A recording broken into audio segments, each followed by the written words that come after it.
Hi, James with the 1 Hour Smart Home, and today we're going to talk about Ring versus Nest security system sensors. So you might be deciding between one of these two security systems, and we do have a comparison video on that, but a lot of people want to know how these work and kind of how the sensors work. So there is actually a big difference between Ring and Nest and how the security system sensors actually work. So what I've got here, that was upside down, is a Ring motion sensor. What I have here is a Nest motion sensor and door sensor. But that's not the whole story, because I also have a Ring door sensor. Now, I'm going to start with the Nest so you kind of understand the basic operation, and then I'm going to tell you kind of about my preference between the two systems. So this is a Nest motion sensor and window and door sensor. And what that means is that you stick this to a door, okay? And then you've got this little magnet here. And when the door is closed, these two align. And it tells you, the Nest security system says, okay, everything's safe. These two are aligned. Your window or door is closed, okay? But at the bottom of it, you can't really see here, but that is a little motion sensor at the bottom of the Nest. The very bottom of the Nest is a motion sensor. So when you have this on a window and door, it will tell you if it opens or closes. It will alarm if it opens and closes if you have the alarm armed. And the motion sensor, if it detects motion when you're away or have the system in away mode, it will then alarm if it detects motion, okay? Now, the Ring system, and what I kind of like about it, has a whole variety of different sensors, and we'll kind of show you some of them here. So here is a motion sensor. You can just put this wherever you want. It's battery powered. Both of these are battery powered, both the Ring and the Nest security system sensors. And this is just a standard motion sensor. It doesn't have any kind of open and close door sensor capabilities like that other Nest one does. But how Ring solves that problem is that they have open and close door and window sensors like this that don't have a motion detector built in. Now, the other thing that they have is this is a flood and freeze sensor. So this will detect if there is water in your home or detect if you're getting conditions to or the point where your pipes would freeze. So it will detect if there's going to be freeze if your house gets to 40 degrees. So that's another security system sensor that's in there. Now, here is another sensor that they've got. This is a smoke alarm listening device, smoke and CO listening device. So what this one does, and this is from Ring as well, is that it will listen to your smoke detectors or carbon monoxide detectors. Even if they're not smart, you just place this right next to them. And if it detects that your smoke alarm or your carbon monoxide detector goes off, it has a little microphone in here. It will then trigger the system just as if any other kind of alert. It'll trigger your Ring security system. So this is a nice way to make old smoke detectors smart at a relatively low cost.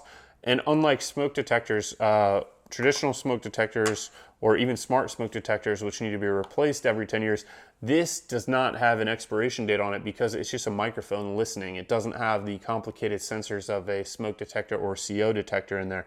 A lot of people don't know that, but you are supposed to replace smoke detectors, even smart ones, every 10 years just because the sensors reportedly go bad in them, or that's at least what the guidelines are from fire departments and NFPA and stuff like that. So Ring kind of takes a different sensors for different application approach in the security system, and you have a wider variety of sensors, where Nest only has the one sensor, which is window and door sensors.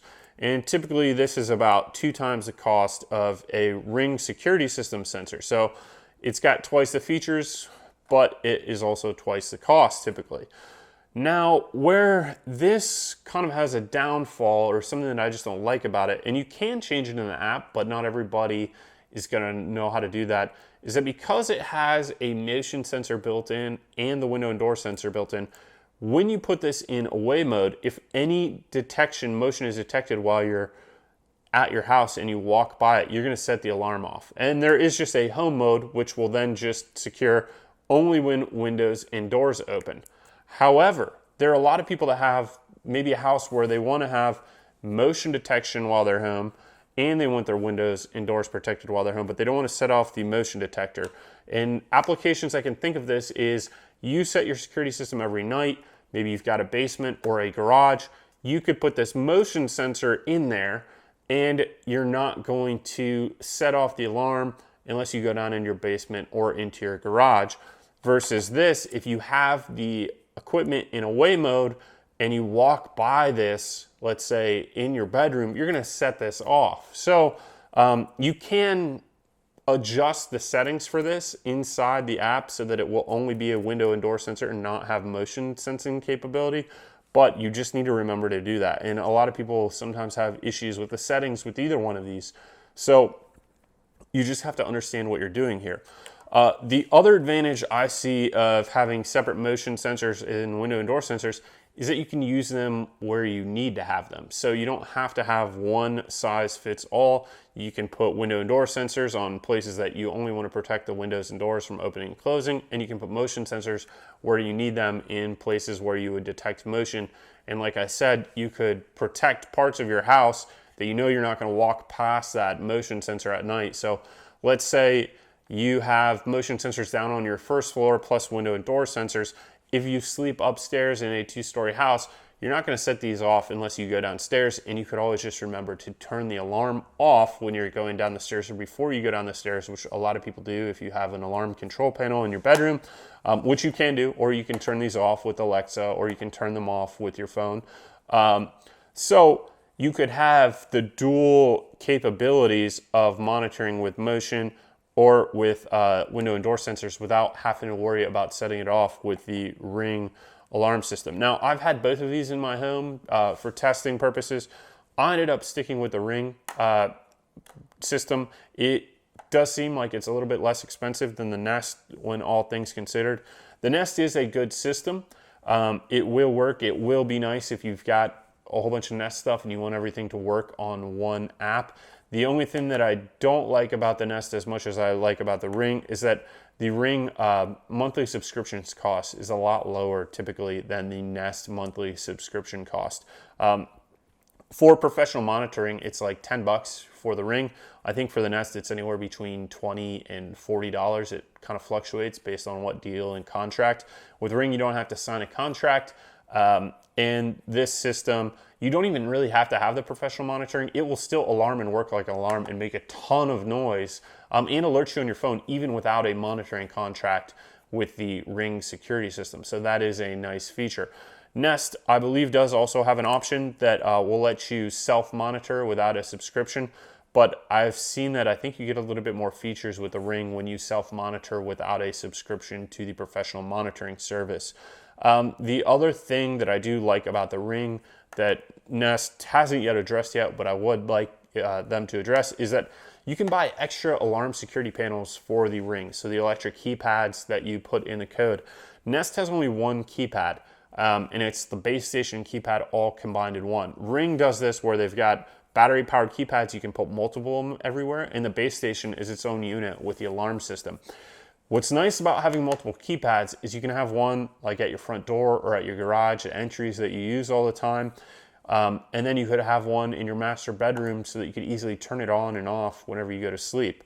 With the Nest, you really can't do that. You've got to have it in a central location, and then you're using your phone at night to turn it on and off, or Google Home to turn it on and off.